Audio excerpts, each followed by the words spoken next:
He has won everything. 5 Ballon d'Ors, 5 Champions League titles in England, Spain and Italy. He is the all-time top scorer in men's international football history. But there is one thing, the one thing, that has haunted Cristiano Ronaldo for his entire career: the World Cup. And now, at 41 years old, with what is almost certainly his last chance, what happens if he actually wins it? What happens if Ronaldo wins the World Cup? His last chance. Let's start with the cold, uncomfortable truth. Cristiano Ronaldo turns in 41 as this World Cup begins. To put that in perspective, most footballers retired before they even turned 35. The greatest of this football generation, like Xavi, Iniesta, Pirlo, they were all gone from the top stage long before 40. Yet here is Ronaldo, still playing, still scoring, still obsessed, still fighting for that one dream. He missed the World Cup in 2002, as he was just 17 years old. In 2006, Portugal reached the semi-finals but fell short. In 2010, they were eliminated by eventual champions Spain by 1-0 score. In 2014, he was the best player on the pitch, and still Portugal crashed out from the group stage.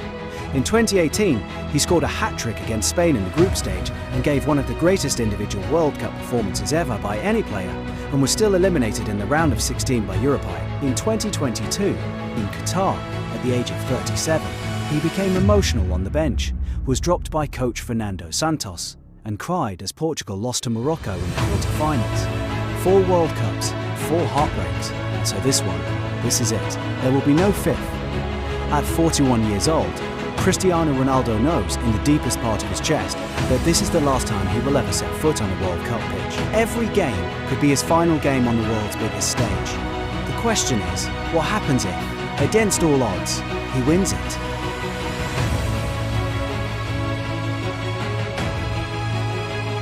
To understand what this World Cup means to Ronaldo, you have to first understand what happened in December 2022 in Qatar. Lionel Messi won the World Cup 2022, and the footballing world shifted. For nearly 2 decades, the debate, Messi or Ronaldo, was the single most argued topic in all of sport. Billions of fans, completely divided. But then Argentina beat France in one of the greatest finals in football history, and Messi lifted the trophy in Lusail. Suddenly, the debate felt settled. Not because Messi was necessarily better in pure skill. People will argue that until the end of time, but because he had done the one thing Ronaldo doesn't have, he had led his country to the summit of world football. In other hands, as Peter Drury said, Lionel Messi has shaken hands with paradise. The critics, the pundits, the social media timelines, they all said the same thing: it's Messi. It was never always a debate. Ronaldo's nowhere near the level of Messi. It was always Messi. He won the World Cup, it's over. Every major publication shifted their greatest of all-time conversation in Messi's direction. The trophy had become a crown, and Messi was wearing it. And Ronaldo, he watched. He said nothing publicly, but everyone who knows him, his teammates, his agents, his family, they all said the same thing privately. It burned him, because Cristiano Ronaldo, more than anything in this world, refuses to lose. The critics, what they've been saying since 2022, the criticism of Ronaldo has only grown louder when he left Manchester United under a cloud of controversy, or when he moved to Al Nassr in Saudi Arabia in January 2023.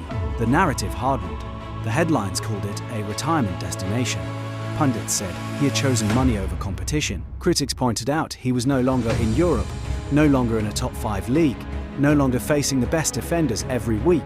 The question isn't about is Ronaldo still the greatest, but is Ronaldo still relevant?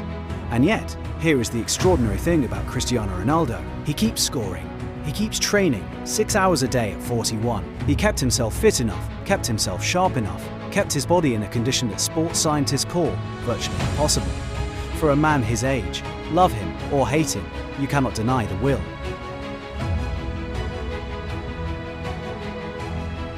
Portugal's team. Can they actually win it? And here is the thing that the critics often overlook when they talk about Ronaldo. Portugal, right now, is genuinely one of the most talented squads in the world. This is not the Portugal of 2006 that relied almost entirely on Ronaldo's brilliance to carry a functional but limited team. This Portugal has depth. This Portugal has stars. Bruno Fernandes, the Manchester United captain, is one of the most creative midfielders in Europe. His passing range, his vision, his ability to unlock defences with a single ball, he is the conductor of his team.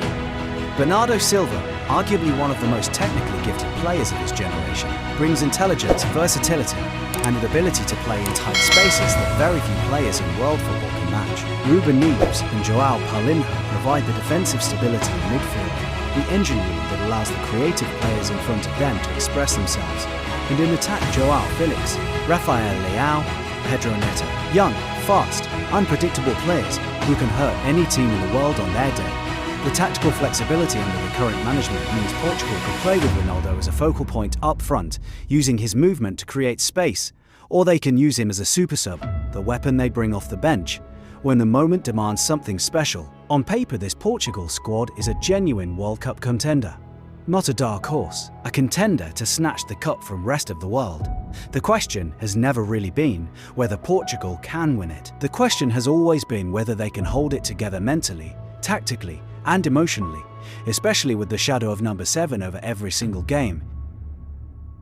The World Cup is the one trophy that football history judges players by above all others. Pelé has 3, Ronaldo Nazário has 2, Zidane has 1, Maradona has 1, Messi has 1, and if Cristiano Ronaldo wins 1, he stands among them forever.